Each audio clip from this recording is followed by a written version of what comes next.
आस्था जी, सुभाषपा अपने राजनीतिक जीवन में जितना उनका 2002 में उनकी पार्टी का अक्टूबर के महीने में गठन हुआ और अभी तक 21 बरस होने जा रहे इस पार्टी को, जिसमें उन्होंने 19 दलों से अभी तक उन्होंने गठबंधन किया है, बिहार से लेकर के और उत्तर प्रदेश तक। और 19 में कोई ऐसा गठबंधन नहीं है 19 राजनीतिक दलों में जो इनका टिका हो। 3 महीने से 6 महीने का इनका पूरा समय होता है। ओम प्रकाश राजभर जी और उनकी पूरी पार्टी इस तरह की राजनीतिक बयानबाजी करती है कि उनको यह नहीं पता होता है कि हम इस समय क्या करें और सुबह क्या कहें।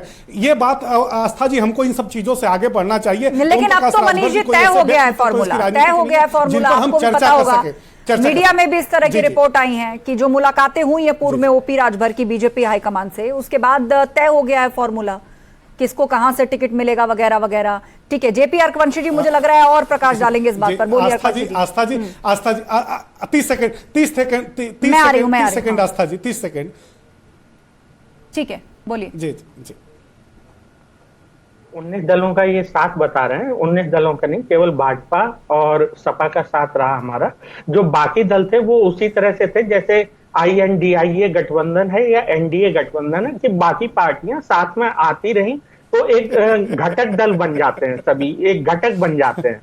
तो उस तरह से साथ में रही और हमारे पार्टी के तत्वाधान में 8 पार्टियां और साथ में हमारे आई थी, लेकिन चुनावों के लिए नहीं, लोगों की समस्याओं और चीजों को लेके आई थी और उसके साथ चुनाव लड़ा था। जहां तक रही बिहार की बात, तो बिहार में भी चुनावों से पहले एक गठबंधन बना था, उसमें हम शामिल हुए थे। तो इस तरह से तो सपा का तो हमसे ज्यादा है, वो कभी यूपी में रहे, आज INDIA में रहे, वो समाजवादी पार्टी। अर्कवंशी जी, समाजवादी पार्टी की आप अपनी पार्टी से क्यों तुलना करते हैं? समाजवादी पार्टी एक सिद्धांतों की पार्टी है। समाजवादी पार्टी कभी सांप्रदायिक शक्तियों से गठबंधन नहीं करती है, सांप्रदायिक शक्तियों से लड़ती है, सामंतियों से लड़ती है। समाजवादी पार्टी हमेशा से नहीं दिया गया है, इस वजह से नाराज चल रहे हैं, ऊपर से कितनी भी हंसी। एक एक करके बात रखिए आप लोग, जल्दी छोड़ने वाले हैं, क्योंकि एक एक करके सारे उनके साथी छोड़ते हुए जा रहे हैं। ठीक है, अच्छा ठीक है अर्कवंशी जी, आपने बात पूरी कर ली ना। अब मेरा सवाल मनीष जी, इसमें तो कोई दो राय नहीं है कि 2022 के विधानसभा चुनावों के लिए जिन दलों के साथ मिलकर के आपने गठबंधन किया था, आप उंगलियों पे गिन लीजिए, सब छोड़कर चले गए, केवल RLD आपके साथ में है। बताइए मुझे, सुभाषपा वो आपसे अलग हो गई, महान दल वो कह रहे हैं कि बहुत जल्दी शामिल हो जाएगा। आस्था जी, जिस देश में आज के समय में हम काम कर रहे हैं, उस देश की परिस्थिति को हमको और आपको समझना पड़ेगा। जिस देश में राज्यों की सरकारें कल तक किसी और गठबंधन में होती हैं और कल के सुबह किसी और गठबंधन में चली जाती हैं, विधायकों तो आपको खतरा सता रहा है क्या मनीष सिंह? पार्टी टूटने का खतरा सता रहा है क्या? हाल ही में आपके कई नेताओं ने बीजेपी को भी ज्वाइन कर लिया है और शिवपाल, ऐसा लग रहा है कि शिवपाल यादव को लेकर आप लोग अभी भी आशंकित हैं, आप पूरा भरोसा कर नहीं पाए शिवपाल यादव पर। बार बार आप टूटने की बात कर रहे हैं, सब ऑल इज वेल है, तो फिर काहे का डर? हाँ आस्था जी, श्रद्धेय शिवपाल सिंह यादव जी ने अपने राजनीतिक जीवन का व्रत सांप्रदायिक शक्तियों से लड़ने का लिया है, समानता के लिए, एकता के लिए, अखंडता के लिए उन्होंने व्रत लिया है। उन्होंने भारतीय जनता पार्टी के खिलाफ जीवन भर संघर्ष किया है और श्रद्धेय श्री अखिलेश यादव जी के नेतृत्व में समाजवादी पार्टी, इंडिया गठबंधन, PDA गठबंधन भारतीय जनता पार्टी को नेस्तनाबूद करने जा रहा है और 80 की 80 सीटें उत्तर प्रदेश में भारतीय जनता पार्टी को हराने जा रहा है। और समाजवादी पार्टी इंडिया गठबंधन के और PDA गठबंधन के साथ जिस तरह से दिल्ली की चढ़ाई करने जा रहा है, भारतीय जनता पार्टी को एहसास हो जाएगा कि समाजवादी पार्टी किस ताकत और किस कुवत के साथ दिल्ली पहुंची है। ठीक है, मनीष जी हमारे साथ में, बीजेपी प्रवक्ता मनीष जी, हाल ही में समाजवादी पार्टी ने अपनी लिस्ट जारी की है, मेंबर्स जो उसके हैं, PDA का असर साफ दिखा है उसके ऊपर, और इसी PDA को लेकर वो आगे बढ़ रहे हैं 24 के लिए। देखिए, मैंने पहले ही दौर में इस बात को क्लियर किया, अखिलेश यादव के खाने के दांत कुछ और है, दिखाने के कुछ और है। पदाधिकारी जिसको भी बना दे, लेकिन जब सत्ता में थे तब उन्होंने पिछड़ों के लिए क्या किया, पिछड़ों का मतलब अति पिछड़े, दलितों के लिए क्या किया और अल्पसंख्यकों के लिए क्या किया। अल्पसंख्यक मतलब जो समाज के अंतिम छोर पर खड़े लोग थे, जो कुछ आरक्षण आपने खत्म किया, आरक्षण आपने खत्म किया, भेदभाव आपके राज में बढ़ा है, नफरत आपके राज में बढ़ा है। पैटर्न ठीक नहीं है। अभी ये न जाने क्या क्या बता रहे थे, मैं तो सुन रहा था, सुनिए तो।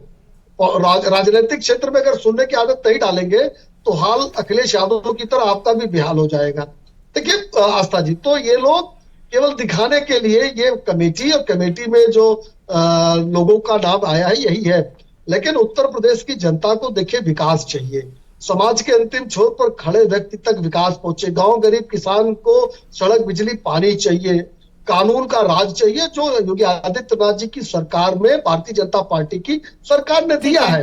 तो ये जो लोग दंगाई लोग थे, जो अपराधियों को संरक्षण देते थे, चौराहे चौराहे पर अपराधियों के बल पर राजनीति करते थे, गुंडागर्दी करते थे, वसूली करते थे, ठीक है, मनीष जी किसानों जवाब देना का धान और गेहूं खरीदते नहीं थे, गन्ना किसानों की जो पर्ची पट्टी थी वो समाजवादी पार्टी के जिला अध्यक्ष और कार्यकर्ताओं की जेब में चली जाती थी। आज उन चीजों से उत्तर प्रदेश की जनता उभरना चाहती है, और जिस तरीके से 6 साल में आपका समय खत्म हो गया, मुद्दों को एड्रेस किया ठीक है मनीष शुक्ला जी, जवाब दे लेते हैं। आपने बहुत सारे आरोप लगाए हैं, 80 बातों का जिक्र भारतीय किया जनता है। पार्टी को मिलेंगी। ठीक है मनीष सिंह। भाई आस्था जी, आपने तो 4 बार इनसे पूछा था, तो कम से कम समय जो को बात बराबर आप कह रहे हैं, हमारे नेता के हाल पर बहुत चिंता आप जाहिर कर रहे हैं। मनीष जी, आपको सोचना चाहिए कि 2022 के चुनाव में इसी श्री अखिलेश यादव जी ने आपको नाको चने चबवा दिया था। 40 हेलीकॉप्टर लेकर हार गए बुरी तरीके से।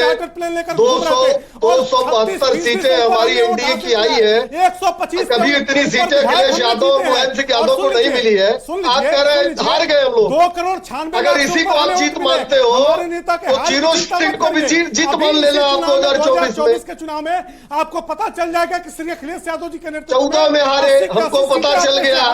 2017 में आपकी क्या दशा हुई, जनता ने किया वो भी हमको पता चल गया।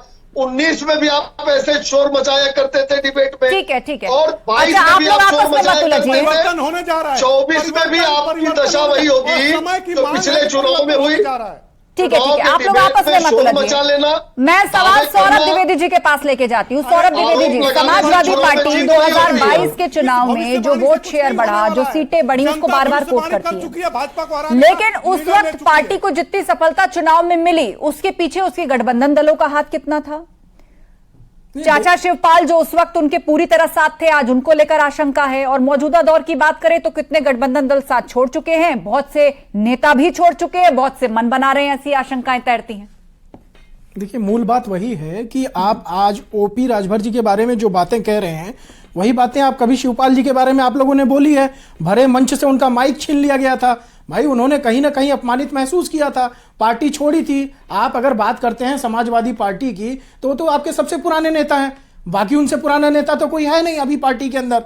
तो अगर उस नेता का भाई